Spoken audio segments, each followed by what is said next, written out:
السلام علیکم۔ امید کرتا ہوں کہ آپ سب بخیر و عافیت ہوں گے۔ آج کے ہمارے لیکچر کا عنوان ہے ہائیکو۔ ہائیکو کو انشاءاللہ آج ہم ایک شعری مثال کے ذریعے سے سمجھنے کی کوشش کریں گے۔ ہماری جو نثری اصناف ہے، یعنی داستان، ناول، افسانہ، ڈرامہ، سفرنامہ جتنے بھی ہیں، یا شعری اصناف ہیں، غزل، نظم، آزاد نظم، پابند نظم جتنے بھی ہیں، تو چند اصناف کے علاوہ باقی جتنے بھی اصناف ہیں وہ یا تو انگریزی ادب سے آئے ہیں یا فارسی ادب سے آئے ہیں۔ مثال کے طور پر ناول ہے تو یہ انگریزی سے اردو میں یہ صنف آئی ہے۔ اسی طرح افسانہ، انگریزی زبان میں افسانے لکھے جاتے تھے، ہمارے افسانہ نگاروں نے بھی اس صنف میں طبع آزمائی شروع کی۔ اسی طرح اگر شعری اصناف دیکھیں تو آزاد نظم دیکھیں، یہ ان کی ہے، انگریزوں کی ہے، یا پابند نظم دیکھیں، یہ تمام انگریزوں کی اصناف ہے۔ اسی طرح یہ ہائیکو بھی ایک شعری صنف ہے، جاپانی صنف سخن ہے۔ ہمارے جو نظم گوش والا ہے، انہوں نے یہ جاپانی ادب سے مستعار لیا اور اس میں طبع آزمائی کی۔ ہائیکو ایک جاپانی صنف ہے جس میں کسی بھی موضوع پر اظہار خیال ہو سکتا ہے۔ کسی بھی موضوع پر، یہ جملہ میں نے اس لیے لکھا ہے کہ ہائیکو کے حوالے سے یہ کہا جاتا ہے کہ اس میں مناظر فطرت کی بات ہوتی ہے، فطرت کے موضوع پر قلم اٹھائی جاتی ہے۔ لیکن آج کل اگر آپ دیکھیں تو ہائیکو میں کسی بھی موضوع پر اظہار خیال ہو سکتا ہے۔ فطرت کے علاوہ دیگر جتنے بھی موضوعات ہیں اس پر بھی شعراء اپنے خیالات کا اظہار کرتے ہیں۔ یہ ایک جاپانی صنف ہے، یہ ہم نے آغاز ہی میں پڑھا۔ اس میں 3 مصرعے ہوتے ہیں۔ ہائیکو میں کل 3 مصرعے ہوتے ہیں۔ مصرع شعر کا آدھا حصہ ہوتا ہے۔ پہلے مصرعے میں 5 الفاظ ہوتے ہیں، دوسرے مصرعے میں 7 الفاظ ہوتے ہیں، تیسرے مصرعے میں بھی 5 الفاظ ہوتے ہیں، تو یہ ٹوٹل 17 الفاظ ہیں۔ ہائیکو میں ٹوٹل 17 الفاظ ہوتے ہیں جس کو ماترائیں کہتے ہیں۔ یہ الفاظ اس کو ہم نہیں کہہ سکتے، لیکن میں نے آسانی کے لیے ان طلباء کے لیے یہ لفظ لکھا ہے جو علم عروض نہیں جانتے۔ پہلے مصرعے میں 5، دوسرے میں 7، تیسرے میں 5، تو ٹوٹل 17 ہو گئے۔ یہی 17 الفاظ ان 3 مصرعوں میں ہوں گے، تو یہ ہائیکو کہلائے گی۔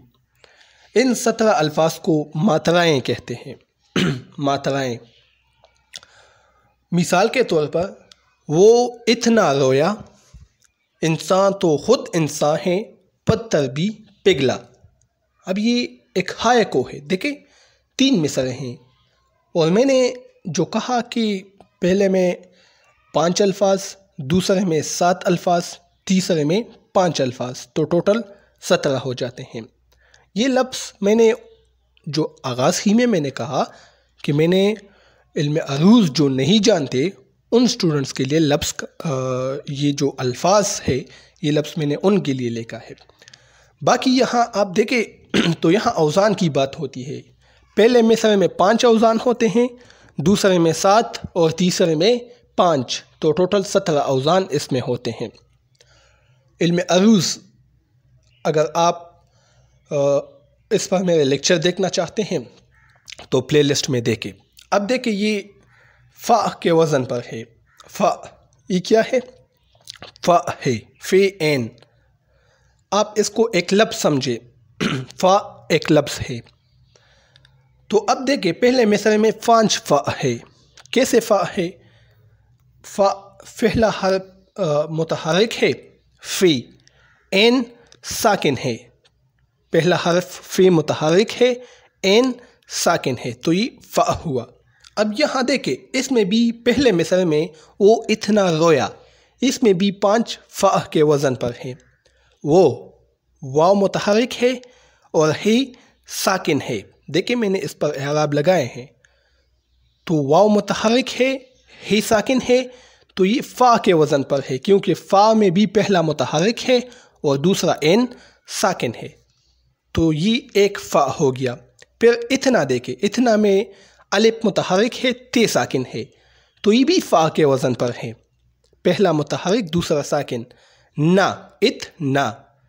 نا دیکھیں، نون متحرک ہے، الف ساکن ہے، تو یہ بھی فا کے وزن پر ہے۔ کتنے ہو گئے؟ 3، وہ ات نا، 3 فا کے وزن پر ہو گئے۔ رو میں ری متحرک ہے، واو ساکن ہے، تو یہ بھی فا کے وزن پر ہے۔ اور یا، یہ متحرک الف ساکن، یہ بھی فا کے وزن پر ہے، تو 2 یہ ہو گئے اور 3 یہ، وہ ات نا رو یا، 5 اس میں ہو گئے فا کے وزن پر۔ تو ہم نے کہا کہ ہائکو میں پہلے مثل میں 5 اوزان ہوتے ہیں، تو دیکھیں 5 ہے کہ نہیں۔ اسی طرح دوسرے مثل میں آپ خود پریکٹس کریں تو اس میں 7 ہے، فا کے وزن پر 7 ہیں۔ اسی طرح تیسرے مثل میں بھی 5 ہے، تو یہ 17 اوزان ہائکو میں ہوتے ہیں، اور یہی چیز اس کو ثلاثی، تروینی اور مثلث سے جدا کرتی ہے۔ پھر بھی اگر کوئی سوال ہو تو آپ کمنٹ سیکشن میں پوچھ سکتے ہیں۔